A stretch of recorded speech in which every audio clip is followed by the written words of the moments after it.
May 28, 1453, a Tuesday. The last Christian emperor of Rome knelt alone in the greatest church ever built, the Hagia Sophia, and prayed. Outside, 100,000 soldiers surrounded his city. He had less than 7,000 men.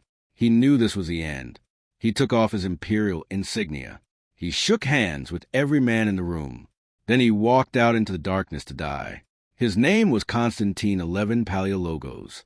And what happened next would shatter the ancient world forever. Welcome back. Today we are going deep, really deep, into one of the most dramatic, terrifying, and consequential events in all of human history. We're talking about the fall of Constantinople in 1453.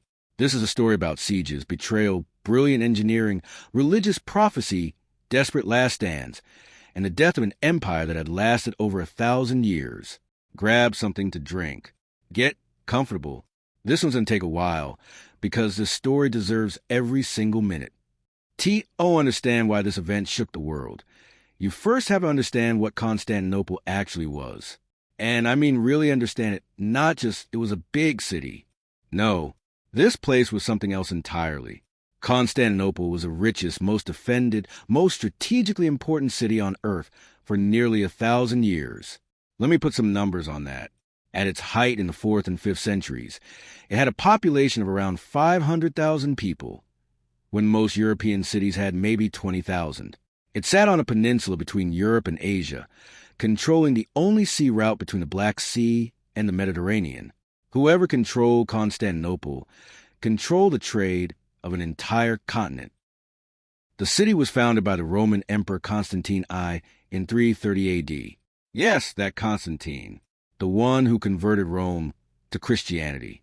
He literally moved the capital of the Roman Empire here, to this new city he named after himself, Constantinople, the city of Constantine. And for centuries, while the Western Roman Empire crumbled and fell in 476 AD, while Europe descended into what historians call the Dark Ages, Constantinople kept going. The Eastern Roman Empire, which we call the Byzantine Empire, survived. It preserved ancient Greek and Roman knowledge, art, law, and philosophy. While barbarians ruled Rome, Constantinople still had running water, public baths, universities, and a navy. This city had walls, and not just any walls. The Theodosian Walls, built in the early 400s, were the most sophisticated defensive fortification in the ancient world. They were triple-layered. There was an outer wall, a larger inner wall, and then a massive 40-foot-high inner barrier. The walls stretched nearly 4 miles across the land approach. No army had successfully breached them in 1,000 years. Not the Huns, not the Avars, not the Arabs, not the Bulgars, not the Rus. Nobody. This is important. Write it down. The walls had never fallen to a direct assault, ever. But by 1453, something had changed. The Byzantine Empire of 1453 was a ghost of what it had once been. This is one of the saddest stories in all of history, the long, slow death of a civilization. It started with the Fourth Crusade in 1204. You heard that right. Christian crusaders, who were supposed to be fighting Muslims in the Holy Land, instead attacked Constantinople. They sacked the city. They stole its treasures. They installed their own Latin emperor. The Byzantines eventually took it back in 1261, but the empire never fully recovered. The treasury was emptied. The trade networks were broken. The population declined. Then came the Black Death. In the 1340s, the plague swept through Constantinople and killed roughly half the population. Half. The city that once had 500,000 people now had maybe 50,000, by some estimates even fewer. And surrounding the empire on all sides was the Ottoman Empire, a new, aggressive, brilliantly organized Islamic state that had been swallowing Byzantine territory for over a century.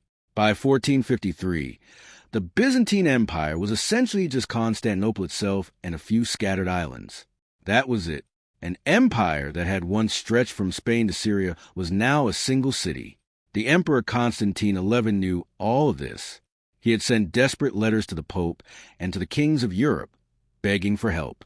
He had even agreed, controversially, scandalously, to a union between the Eastern and Western Christian churches, which most of his own people despised, just to try to get Western military support. The West sent almost nothing. Constantine was alone.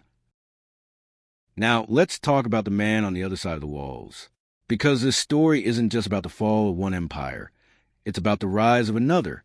His name was Mehmed II. He became Sultan of the Ottoman Empire at age 19 in 1451. And from literally his first days in power, he had one obsession: Constantinople. Now, the Ottomans had tried to take Constantinople before, multiple times. They had besieged it for years under Mehmed's father Murad II and failed every time. The walls were simply too strong. But Mehmed was different. He was not going to fail. Here's what made Mehmed extraordinary. He spoke 6 languages. He had read Greek and Roman history. He saw himself as the heir to the Roman Empire. He was a military genius. He was ruthless. And crucially, he understood something his predecessors had missed. You can't take those walls with a regular army. You need something new. He needed cannon, not the small cannons that existed at the time. He needed something that had never been built before. Cannons so large they could knock down 1,000-year-old stone walls. And he found a man who could build them. His name was Urban, a Hungarian engineer. Urban had actually gone to Constantinople first and offered his services to Emperor Constantine. But Constantine couldn't pay him. He was broke, so Urban went to Mehmed instead. And Mehmed paid him 4 times what he had asked for. The cannon Urban built for Mehmed was an engineering marvel. Its barrel was 27 feet long. It fired stone balls weighing 1,200 pounds. When it was cast and tested, the explosion was heard from 14 miles away. Animals miscarried. Birds fell from the sky. Women who didn't know what it was thought the apocalypse had come. This was going to change everything. The Ottoman army that assembled outside Constantinople in early April 1453 was one of the largest military forces ever assembled in the medieval world. Contemporary accounts vary, as they always do, but most historians estimate between 80,000 and 150,000 men. The Byzantine defenders inside the walls numbered somewhere between 7,000 and 10,000, including armed civilians. Let me put that ratio in perspective. For every one defender on the walls, there were roughly 12 to 20 Ottoman soldiers outside, and that's before we even count the cannons. The Ottomans had around 70 cannons of various sizes, anchored by Urban's 3 super cannons, the largest of which is known to history simply as the Great Bombard. Mehmed positioned this monster cannon directly in front of the weakest section of the Theodosian Walls, near the gate of St. Romanos. Inside the city, Constantine XI organized the defense methodically. He was an experienced commander, and he knew his only hope was to make the siege so costly and so long that men would eventually have to give up, either from military pressure, disease in the Ottoman camp, or political instability back home. Constantine distributed his men along the walls as efficiently as possible. He gave his most skilled commanders, including a Genoese mercenary general named Giovanni Giustiniani, the most critical sections. Giustiniani is one of the great unsung heroes of this story. He had arrived in January 1453 with 700 professional soldiers and immediately taken command of the critical land wall defense. Constantine made him commander-in-chief of the outer walls and gave him almost unlimited authority. The 2 men, the Greek emperor and the Italian mercenary, would fight side by side until the very end. On April 5th, 1453, Mehmed II arrived personally before the walls of Constantinople and pitched his red and gold tent directly in front of the gate of St. Romanos. He sent a final envoy to Constantine with a traditional offer: surrender and the city will be spared. Constantine's reply, which is echoed through history, was simple: to surrender the city to you is not in my power nor in the power of anyone who lives in it. For all of us have reached the decision of dying of our own free will, without any regard for our lives. The siege began. The sound of the first cannonball hitting the Theodosian Walls must have been terrifying. Imagine a 1,200-pound stone ball traveling at incredible speed, slamming into stone that had stood for 1,000 years. The walls shook. Sections crumbled. Dust and debris flew hundreds of feet. But here's the thing, and this is where the engineering of the walls proved its genius even a millennium later. The walls didn't collapse immediately. They were built in layers. designed to absorb and distribute impact. And the Byzantines were incredibly resourceful defenders. Every night, after the day's bombardment, teams of defenders would go out and repair the breaches, filling them with timber, soil, rubble, whatever they could find. By morning, the walls would be partially restored. Then the cannons would start again. There was also a serious practical problem with the super cannon that Mehmed hadn't fully anticipated. After firing just 7 times in a day, the great bombard needed hours to cool down, and loading it took a team of 200 men nearly 2 hours. So while it was devastating when it fired, it wasn't the continuous rain of fire that Mehmed had hoped for. The Byzantines learned its rhythm. When the cannon fired, they hit the deck. When it was cooling, they repaired. This is the story of the siege in its early weeks. A brutal, grinding routine. Cannon fire by day, repair work by night. Ottoman assault attempts beaten back with heavy losses. The defenders bleeding slowly but holding. Mehmed had expected to take the city in days. After 2 weeks, it was still standing.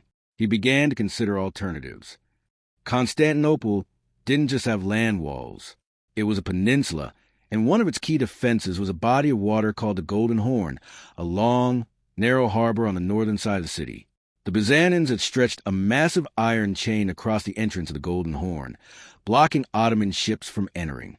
This was critical because it meant the Byzantines could use the harbor side of the city freely, receiving supplies, repositioning troops, and crucially, the harbor walls were much weaker and less defended.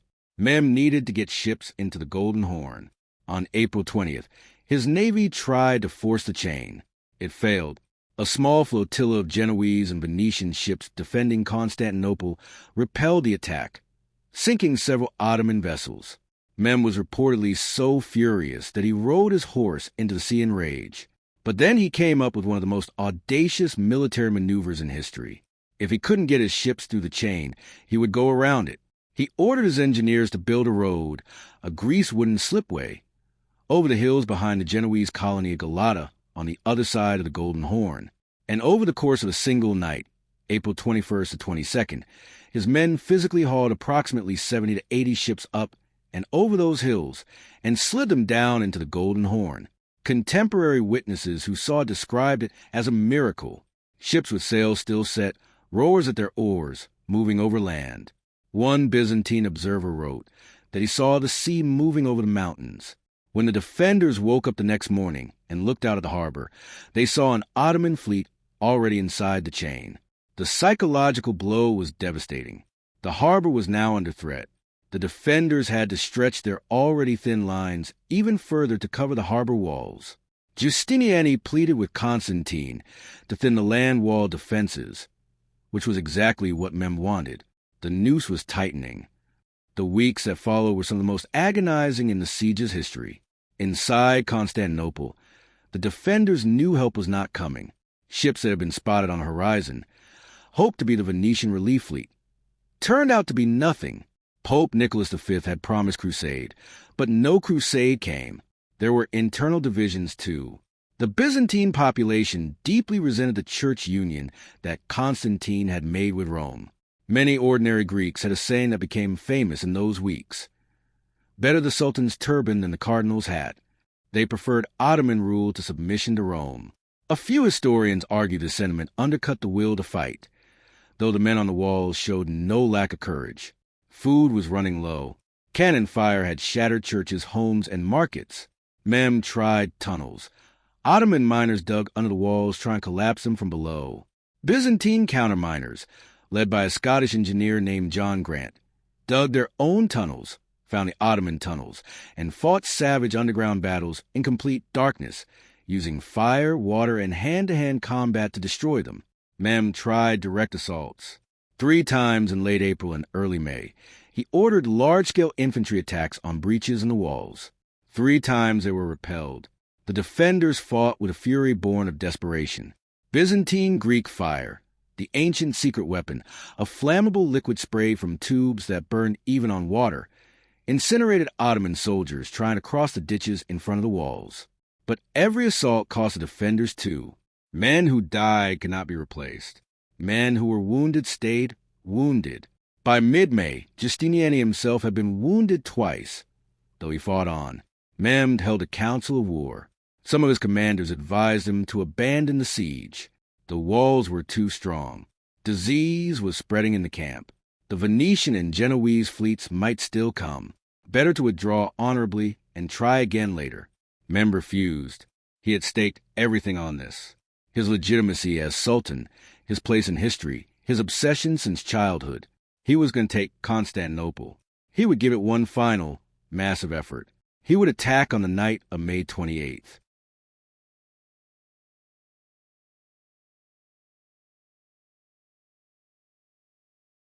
May 28, 1453, a Tuesday. Inside Constantinople, word had spread that the final assault was coming. Mehmed had announced it to his troops with a speech that combined promises of glory, wealth, paradise, and 3 days of free plunder if the city fell. His soldiers spent the day in prayer, sharpening weapons, and preparing for what they believed would be their greatest victory. Inside the city, the mood was different. It was the mood of a last farewell. The day began with an extraordinary procession. Every icon, every relic, every sacred object the Byzantines possessed was brought out of the churches and carried along the walls. Priests chanted. People wept. Men who were enemies clasped hands. The divisions over the church union, over politics, over class, all of it dissolved in those hours. They were all going to die together, so they might as well die as one people. That evening, Constantine XI attended what history records as the last great Orthodox Christian liturgy ever held in the Hagia Sophia. The church was packed. Orthodox priests who had refused to worship alongside Catholics stood shoulder to shoulder with those who had accepted Rome's authority. The sound of the choir filled that enormous golden dome for the last time. After the service, Constantine did something remarkable. He gathered his commanders and his court. He asked forgiveness from anyone he had ever wronged. He shook every man's hand. He reportedly said, "I ask pardon of all of you, and I beg you to forgive me. And I ask only this, that you remain resolute and that you fight bravely for faith and for our country." Then he put on his armor. He rode to the walls. He would be on the walls when the attack came. He would not survive it. At approximately midnight, Mehmed gave the signal. The Ottoman camp erupted. Drums, trumpets, battle cries of Allahu Akbar. The noise was so overwhelming that later accounts describe it echoing off the walls and sky, so that the whole world seemed to shake. Mehmed attacked in 3 waves, carefully designed. The first wave was the Bashi Bazooks, irregular troops, many of them Christian soldiers from newly conquered territories, forced into service. These were deliberately sent in first as a wave of attrition. Their job wasn't to take the walls. It was to exhaust the defenders, draw their ammunition, tire their arms. They were expendable. Mehmed stationed his own troops behind them with orders to kill anyone who retreated. These men had no choice but to fight. The defenders fought them off. The ditches filled with Ottoman bodies. The Bashi Bazooks eventually fell back. The defenders, exhausted, had perhaps 20 minutes to catch their breath. Then came the second wave. The Anatolian regulars, better trained, better armored, ferocious.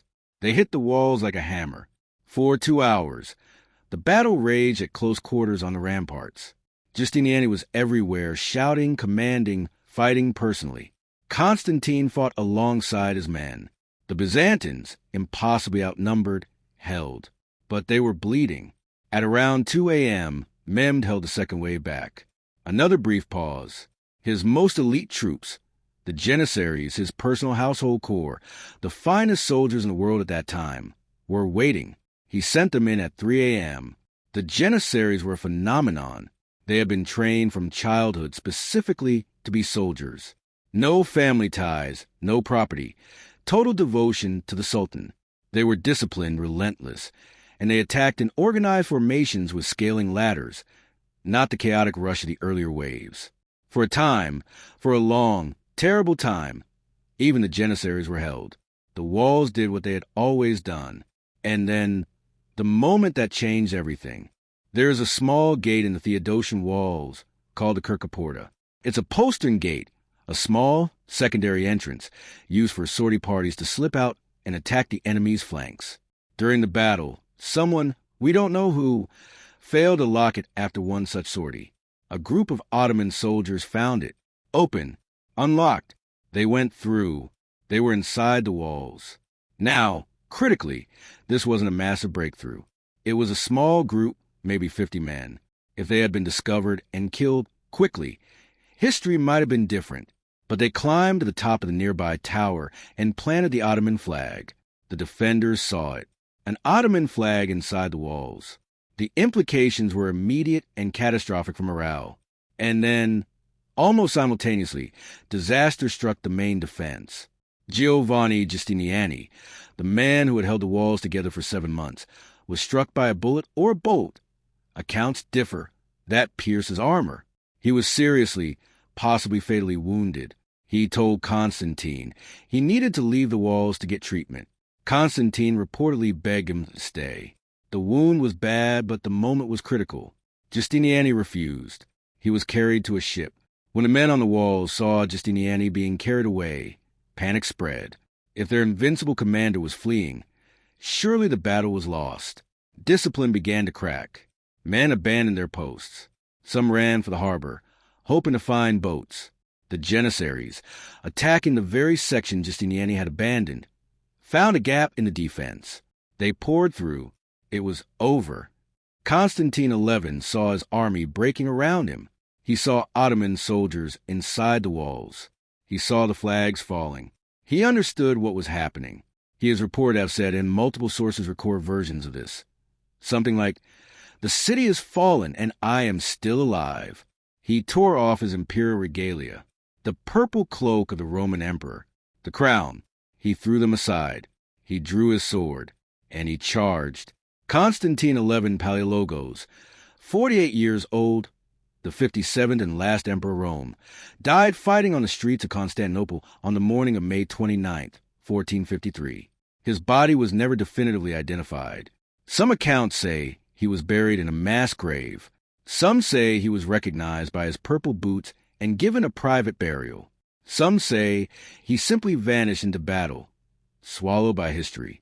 There is a legend, one of the most beautiful legends in all of Byzantine culture, that says an angel came down and spirited Constantine away at the last moment, that he was turned to marble, sleeping inside a cave beneath the Golden Gate, and that one day, when Constantinople needs him, he will wake and return to reclaim his empire.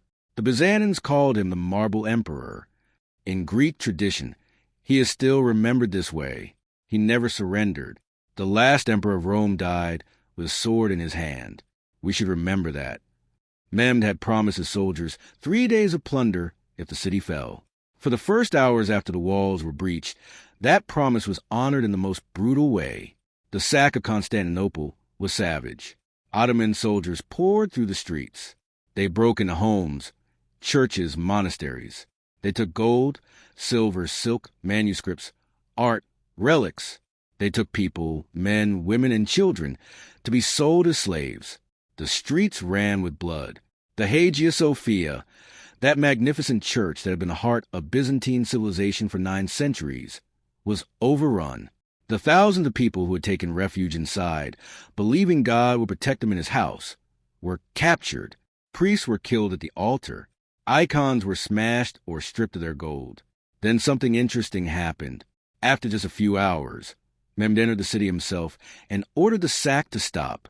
He rode directly to the Hagia Sophia. He dismounted. He is reported to have knelt and put a handful of earth on his own head as a gesture of humility before God. He then ordered it converted to a mosque. The first prayers were said there that very afternoon. Mehmed walked through the ruins of the imperial palace. He saw the shattered grandeur of what had once been the most magnificent court in the world. According to contemporary sources, he recited a Persian verse. The spider weaved the curtains in the palace of the Caesars. The owl calls the watches in the towers of Afrasiab. Even in victory, Mehmed understood the weight of what he had done. He had ended something ancient and irreplaceable. He was 21 years old. The news reached Venice on June 29, 1453. It spread across Europe like a shockwave. Pope Nicholas V called it the second death of Homer and Plato, meaning that the ancient wisdom preserved in Constantinople was now lost or endangered. In many ways, he was right. Scholars have been fleeing Constantinople for decades as the Ottoman pressure grew, bringing ancient Greek manuscripts to Italy. This migration of knowledge is one of the direct causes historians point to for the Renaissance. The fall of the city accelerated this enormously. Hundreds more scholars fled west with manuscripts under their arms. Texts of Plato, Aristotle, Ptolemy, Archimedes, works that Western Europe hadn't seen in 1,000 years. The fall also closed the overland Silk Road trade routes, which had passed through Ottoman territory. European merchants began desperately searching for alternative routes to Asia. This search would lead, within decades, to Columbus sailing west across the Atlantic and Vasco da Gama sailing around Africa. Let me say that again clearly. The fall of Constantinople is one of the reasons Europe explored the Americas. The Ottoman Empire, meanwhile, reached its peak of power. Mehmed II, now called the Conqueror, Fatih in Turkish, went on to conquer much of southeastern Europe. The Ottoman Empire would survive in one form or another until 1922. It would be one of the most powerful states on earth for the next 200 years. And Constantinople, renamed Istanbul, though it was still called Constantinople by most of Europe for centuries, became one of the jewels of the Ottoman Empire, a magnificent multicultural capital that Mehmed deliberately repopulate with people from across his empire. Mehmed had promised his soldiers 3 days of plunder if the city fell. For the first hours after the walls were breached, that promise was honored in the most brutal way. The sack of Constantinople was savage. Ottoman soldiers poured through the streets. They broke into homes, churches, monasteries. They took gold, silver, silk, manuscripts, art, relics. They took people, men, women, and children, to be sold as slaves. The streets ran with blood. The Hagia Sophia, that magnificent church that had been the heart of Byzantine civilization for 9 centuries, was overrun. The thousands of people who had taken refuge inside, believing God would protect them in his house, were captured. Priests were killed at the altar. Icons were smashed or stripped of their gold. Then something interesting happened. After just a few hours, Mehmed entered the city himself and ordered the sack to stop. He rode directly to the Hagia Sophia. He dismounted. He is reported to have knelt and put a handful of earth on his own head as a gesture of humility before God. He then ordered it converted to a mosque. The first prayers were said there that very afternoon. Mehmed walked through the ruins of the imperial palace. He saw the shattered grandeur of what had once been the most magnificent court in the world. According to contemporary sources, he recited a Persian verse. The spider weaved the curtains in the palace of the Caesars. The owl calls the watches in the towers of Afrasiab. Even in victory, Mehmed understood the weight of what he had done. He had ended something ancient and irreplaceable. He was 21 years old. Constantine XI Palaiologos, Giovanni Giustiniani, Urban the Engineer, Mehmed II. These are not just names from a textbook. These were real people, breathing the same air, feeling the same fear, making choices that echoed across centuries. If you made it to the end of this video, thank you, genuinely. This story deserved to be told in full, and you honored it by listening. If you want more deep dives like this, Genghis Khan, the Black Death, the Mongol invasion of Japan, the Haitian Revolution, the Siege of Vienna, the Aztec Empire, subscribe and hit the bell. I post a new story every single day. Leave a comment. What history story do you want next? I read every single one. Until tomorrow, stay curious.